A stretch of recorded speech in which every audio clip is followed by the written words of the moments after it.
Hi students, today's discussion will be on the play Stolen by the Australian playwright Jane Harrison. The play is prescribed in your 5th semester post-colonial literatures paper. Now before moving on to the play, we need to have a background knowledge of Australian Aboriginal history. The Stolen Generations refers to a period in Australian history where Aboriginal children were removed from their families through governmental policies. This happened from the mid 1800s to the 1970s. This was an official government policy and it was managed by the Aborigines Protection Board or APB. These children were taken forcibly from their families by the police or welfare officers, and most of these children were under 5 years old. The officials placed children in government institutions, and this Aborigines Protection Board or APB, they had the power to remove the children without parental consent or even without a court order. Now, these children are known as the stolen generation. They were not allowed to speak their Aboriginal language or have contact with their relatives, their full blooded relatives. These children were educated with Bible stories, sieving and cleaning was taught to girls, and stock work or gardening was taught to boys. And once girls turned 14 years, they were expected to find employment with white families. They could work as maid or servants. And the statistics shows that by 1970, up to 1 lakh Aboriginal children were taken forcibly from their families. Now, even though these children who were separated from their Aboriginal families, they were raised in either churches or in some government institutions or state institutions. Very few children were fostered or adopted. But these children always had a secondary status. They were called destitute or they were neglected. Many of them suffered physical and sexual abuse. Their food and living conditions were very poor. They did not receive high education and they were always expected to do low grade domestic work or work as servants for the white families. And now the question is, why were they taken like this? They were taken because it was the government policy, or more specifically you can call the white Australian policy, okay, that was supported by the government. And according to this policy, the Aboriginal children should be removed from their parents. Their mission was to destroy their Aboriginal status so that the coming generations, the next generations, can be assimilated into the European culture, into the European society. Okay, so this was practiced not only physically but mentally, spiritually, etc., even linguistically as well. And that is why speaking their Aboriginal language or practicing their customs, practicing their ceremonies, everything was forbidden for these children. These children were taken miles and miles away from their country, sometimes overseas. Even the parents could not raise the children. They were not told where the children were taken. One fine day, some officials came and dragged their children out of their homes. That's what happened. And the parents would never in their life meet these children again. Most of them were taken at a very young age, maybe less than 5 years old, and when they grew up, they were told that they were orphans. And it was reported that many of these stolen children who were sent to the institutions, they were sexually abused. The children belonging to the stolen generation, they are reported to have many emotional and behavioral problems, uh, conduct disorders, and likely to abuse alcohol and drugs. So, the emotional as well as the physical damage that was effected on these children was so profound and long lasting. Even when they grow up, when they become adults, many of them suffered this insecurity, depression, suicidal tendencies, violence, delinquency, and all those things. And presently, there are more than 17,000 stolen generation survivors in Australia. And later, a group called the Human Rights and Equal Opportunity Commission looked into the complaints of the stolen generation. And in 1997, this commission released a report, and it was called Bringing Them Home. And one of the recommendations of that report was that a National Sorry Day should be declared. And the National Sorry Day is observed on 26 May every year since 1998. And in February 2008, Kevin Rudd, the Australian Prime Minister, he made a historic apology to the country's indigenous people for all that past trauma and suffering they had endured. And his apology was addressed especially to the stolen generations and their families. So, that is some details about the stolen generations, and this information is very much needed for the understanding of the play. Now, moving on to the author, Jane Harrison. She was born in 1960, and she is an Indigenous Australian playwright, novelist, writer, and researcher. She has proved her excellence in all these capacities. And she belongs to the Muruwari people of New South Wales. The Muruwari refers to Aboriginal Australian people who belong to the state of New South Wales. And this New South Wales is a state on the eastern coast of Australia. She grew up along with her mother and sister, and she began her career as an advertising copywriter. She holds a Master of Arts degree from the Queensland University. When we look at her works, we see that her Aboriginal heritage is reflected in much of her writing, and her best known play, and in fact her first play, which was published in 1998, uh, Stolen. That play took 6 years. She took 6 years to research and write about that play.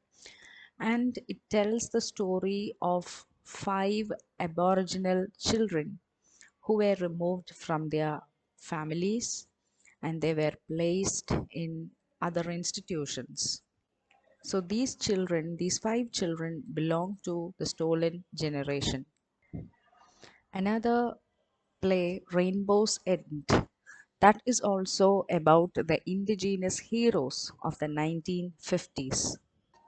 She received many acclaims and awards for her plays, Stolen, Rainbow's End, and her latest play, The Visitors, which was premiered in 2020, and it also received the Sydney Theatre Awards of 2022 for Best New Australian Work. Then she made her debut as a novelist in 2015 with Becoming Kirali Lewis. It is a coming of age story of an Aboriginal teenager growing up in the 1980s and how she understands her parents' life, that turbulent life, that struggles and activism of the 1960s. Then Born Still, it was a short story which deals with the death of her daughter before birth. And later in 2018, it was reworked as a play. So that is a very brief sketch of the author's literary output. Now let's look at the play Stolen. The play Stolen was actually commissioned by the Ilbijeri Theatre Company.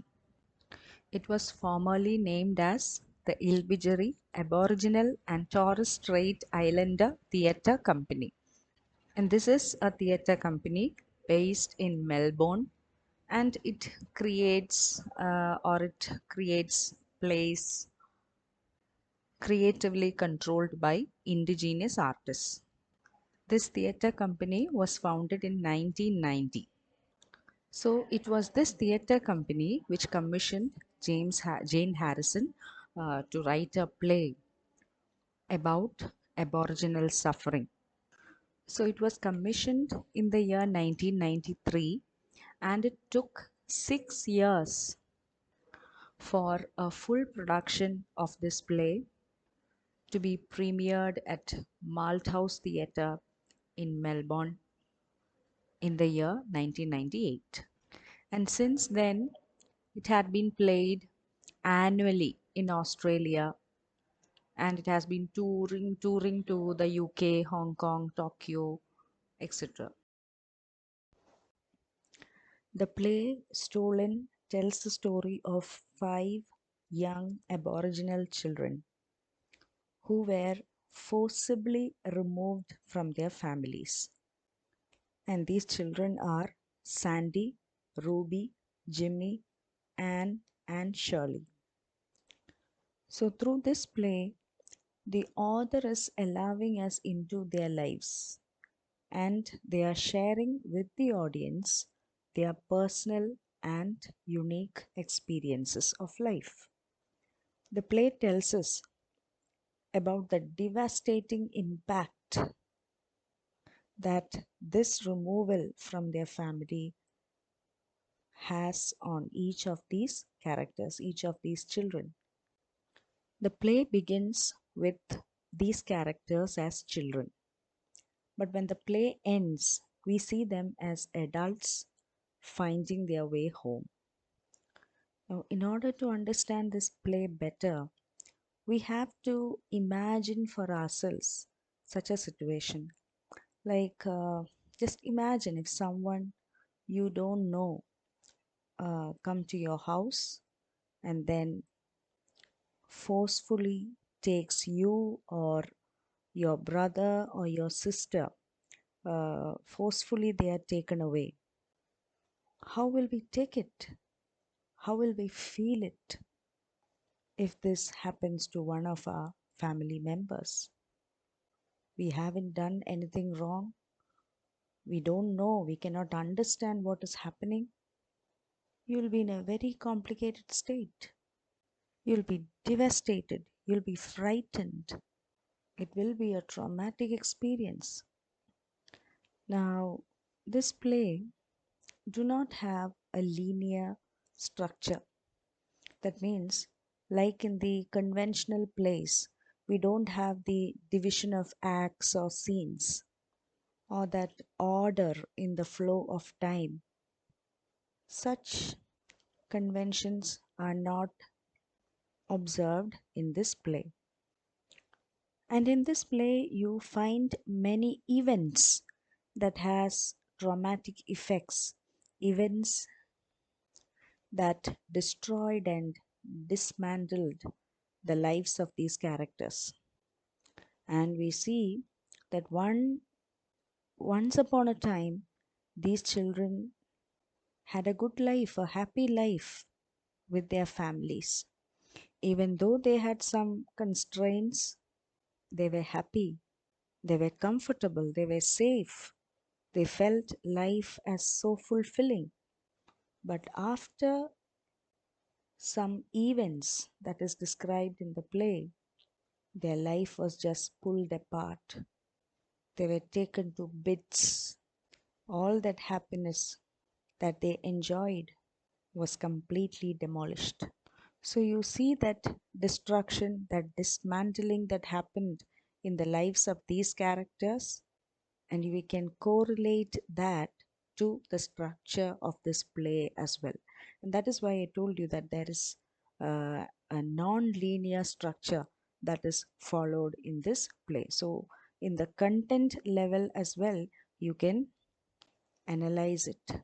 So both content wise as well as formal analysis, we see that disorder, destruction, dismantling, lack of coherence, lack of structure, etc. The play moves back and forth in time. That means the stories, the events that they say are not chronological in the order of time. Okay, and this in fact enables the playwright to merge past and present. Okay, the playwright merges past and present, and in doing so, she gives the audience the opportunity to see how the characters' present lives are connected, or how it is connected to their past. That means the trauma that they suffered in their past, in their previous years, that is still hanging on to them, that is still affecting them mentally, physically, spiritually, etc. And another thing we see is that even though this play tells the story of these five children were not together in an institution, or they are not neighbors or relatives or closely associated by any other means. The commonality or the similarity that they all share is that they are all stolen children. Now, another important aspect is that there are five different narratives. Like each of these characters have their own story. And as I told, even though they have many similar experiences, they all have been stolen, they all have been removed from their homes, they all have been living in a children's home. So, despite of having many similarities, each of their story is different, and that is why we have five different narratives in this play. It shows that the the similar living conditions have affected each of these characters in a different way. Now when you try to have a closer look at these characters, we see that Jimmy is a lost and lonely boy who desperately wants to be reunited with his mother. Okay, she sorry he knows that his mother loves him so much. He was captured from his home and admitted in a government institution, and while he was living there, he had to experience many emotional and physical abuse, and this had a devastating effect on his mind. So, after all this trauma, he is on his journey back to home. He wants to get there somehow. He understands that his mother is alive. But tragedy strikes again, and she dies before they are united. And when he learns of her death, he commits suicide. The next character is Sandy. Sandy had a very carefree life, carefree childhood with an extended family. Okay, and he was happy. He had a sense of belonging. He enjoyed all the care and privileges of a joint family. It is from such a situation, such an atmosphere, that the government officials removed the child, Sandy. He was taken away from his family. And uh, the reason that they state for taking away the child is so strange. They check the cupboard of his house and they see a can of peas which has passed the expiry date.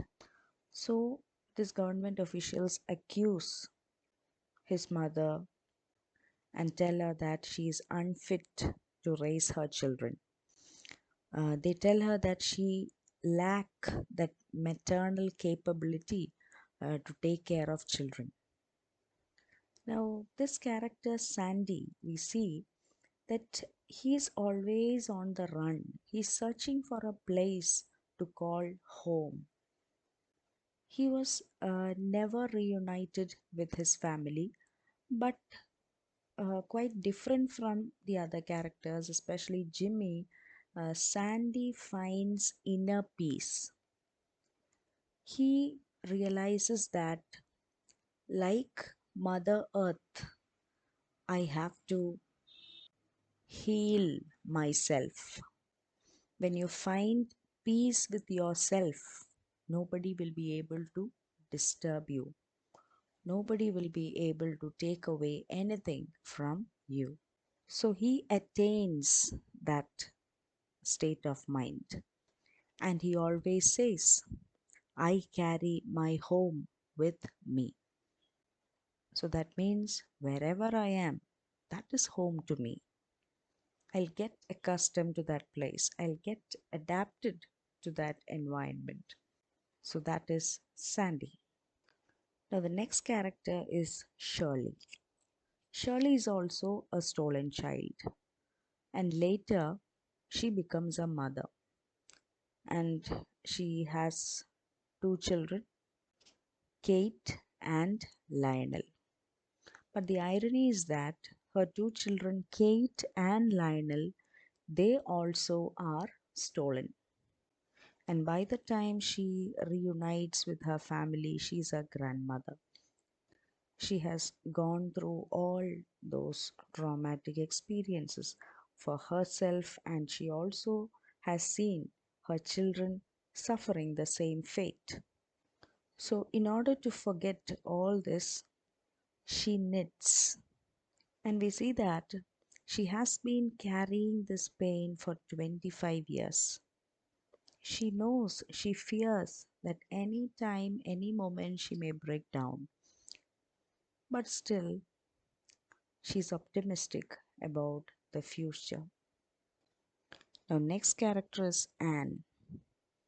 Anne is adopted by a couple, and they tell her that they are saving her from the degradation of Aboriginal culture.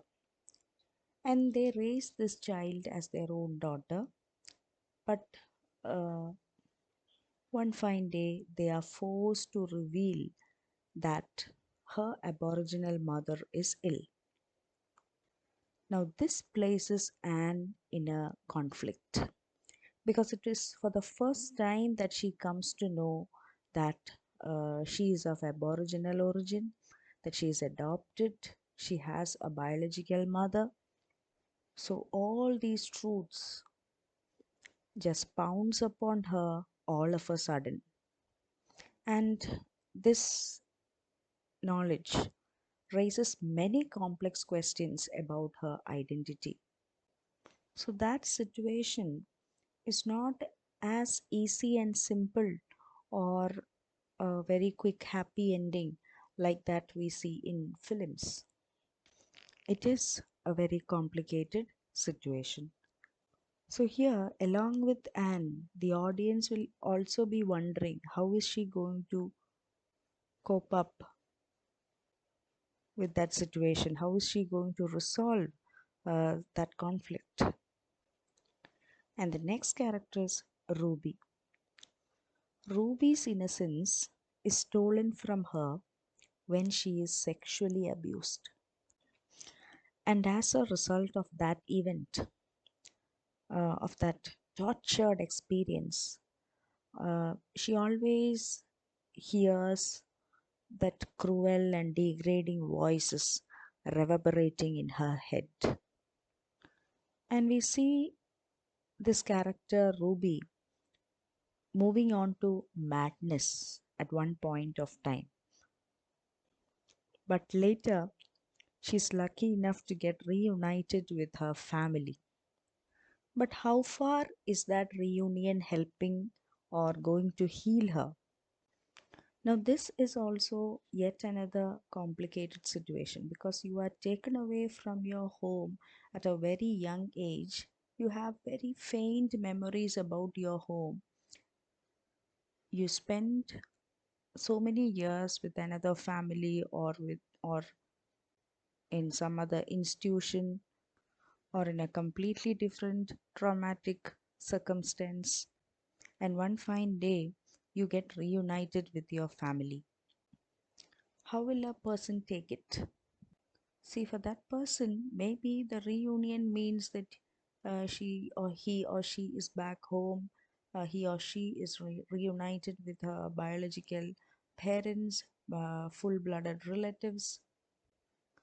But despite all that, there is something called that emotional connection, that that feeling of family. That feeling is stolen from these children.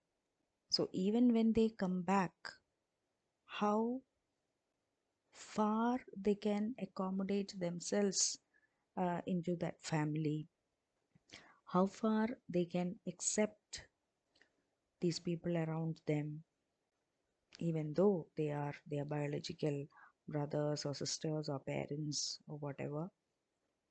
So, what are the chances that this reunion will help their healing process? So, that is yet another very conflicting problem with these children. So, they are not feeling that at home feeling uh, in that institution, nor when they come back and get reunited with their family. Everywhere and in all these places, they always get that stranger feeling. I am another, I am somebody else, I'm not part of this. That strange feeling that always clings on to them. So these are the five characters.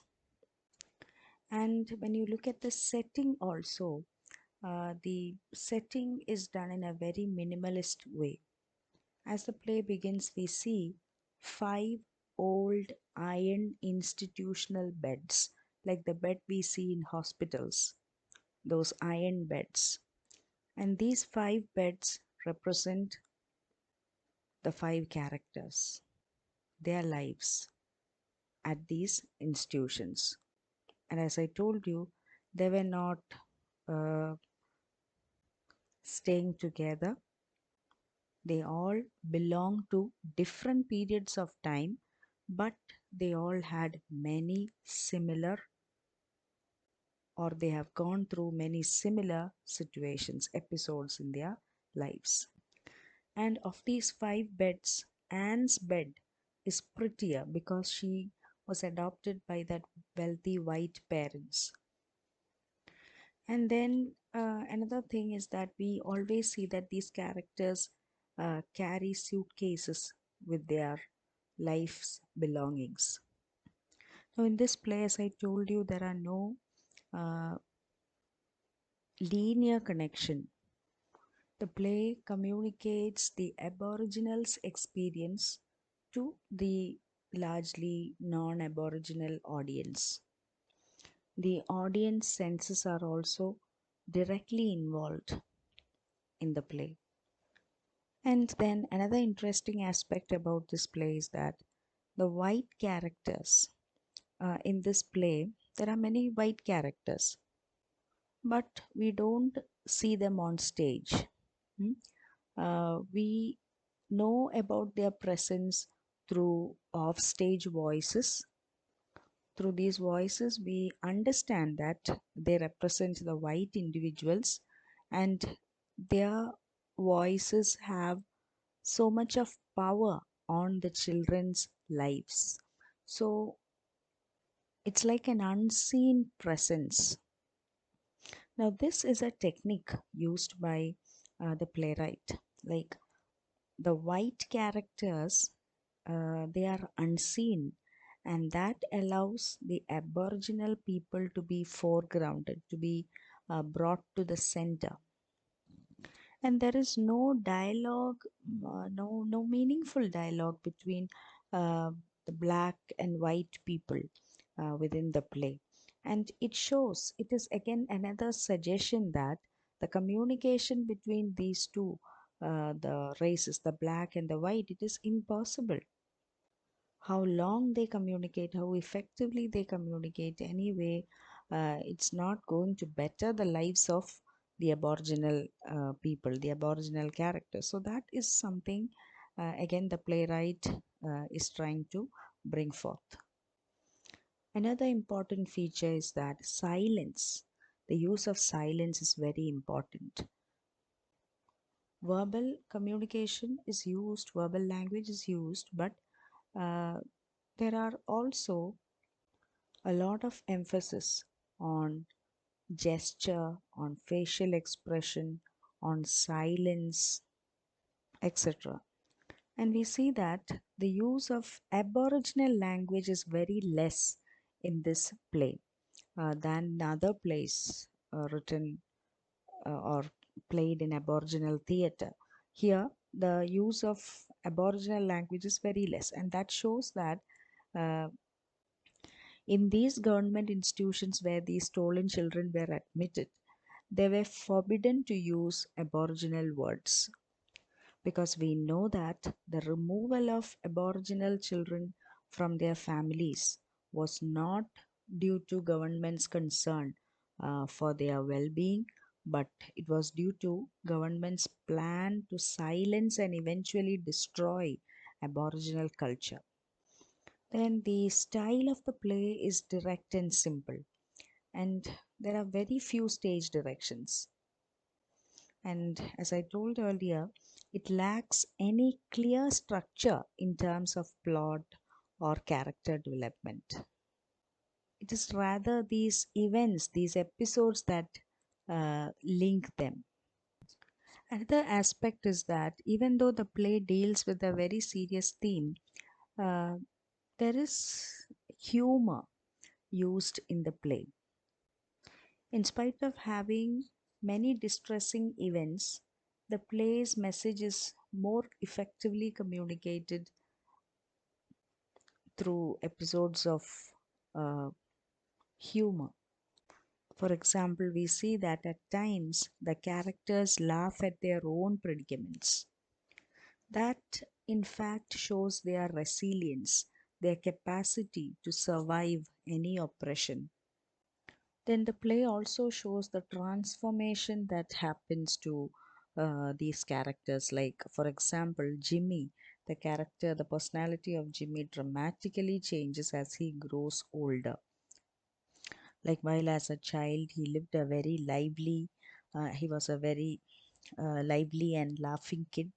But once he grew up, because of all the trauma that he survived, uh, he was transformed into a very morose and silent person. And we see that the young Jimmy was very bold and full of humor. He challenged the authority. But as he grew older, the oppressiveness of the white authority and also the frustration of being denied contact with his mother causes Jimmy's personality to alter. The character Ruby is also a very pathetic one. For example, she has a doll and she calls the doll Ruby, and she speaks to it as if she's a mother, and that she is projecting onto the doll the care and love that she herself longs for. She was also a very innocent kid, but she had to undergo many traumatic experiences. She was raped several times and she was unable to speak about what has happened, and this causes her to withdraw into herself and she's always silenced. She feels that she's impossible to interact with others. And when it comes to Shirley, we see that the removal of children uh, from their families, which took place during her generation, the same thing has happened to her children as well. And like Ruby's experience of abuse, Shirley's feelings cannot be expressed in words. And of these five characters, Sandy's character is very interesting because he is the character closest to a traditional understanding of Aboriginal identity. And we see that his name connects with the natural element, sand. It's fluid. He is nomadic. But despite all the trauma that he suffered, he is able to heal himself. He is able to move on in life. And so, this character, Sandy, he represents the possibility of a future for traditional Aboriginal culture. And the character Anne is a perfect example of the white assimilation policy. She is adopted into a comfortable home, even though her relationship with her white parents is not so close. And at a later stage, Anne is shocked to hear that she is not the biological child of her white parents, and she felt she feels very deceived and shameful. And we see a scene in which Anne's life with her white parents is contrasted with her life in that children's home. So that shows the two worlds, uh, and she is stuck in between. She feels like she's caught in between the two cultures, her original Aboriginal culture and her assimilated white culture. And there is a dialogue in which she asks, "Am I black or white?" She's at one point claimed by both her families, by the white family as well as her Aboriginal family. But in another instance, she is rejected by both. So, a sense of confusion and alienation is what we see in Anne. And when you look at the themes of this play, the Aboriginal identity is a predominant one. That removal that has that devastating effects it has on the Aboriginal communities, and how the people's sense of self is totally lost. And we see that within the Aboriginal society, the family unit is very close knit and it is very large and extended. Uh, and when they are removed from that system, we see a breaking down of that family unit. And this affects them emotionally, mentally, physically, etc. It also affects their intellectual development. Now, another important theme is a sense of place. Now, all these characters, they were in some way or the other spiritually connected with their families, with their land. And by removing them from their land, it took the spirit out of these characters' life. So, that is yet another theme. We also find many optimistic notes in this play, Stolen shows the strength of Aboriginal identity and their determination to return to their families. And we also see a strong emotional bond between Aboriginal mothers and children, particularly in the case of Shirley and her son Lionel and daughter Kate, as well as Jimmy and his mother Nancy. So these relationships are represented by the enforced separations between the mother and children, and how they long to reunite. So to conclude, we can say that the play Stolen presents to us the snapshots of the trauma, of the trials and tribulations of these five Aboriginal characters. And these children, they are representative of the thousands of children who belong to the stolen generation. So the play, through these moving episodes, it it uh, it, it gives a strong plea to preserve one's family, heritage, and history. And this play serves as a kind of counter history, and it challenges the official version of history always created by the whites. So that is the discussion of this play, Stolen. Thank you.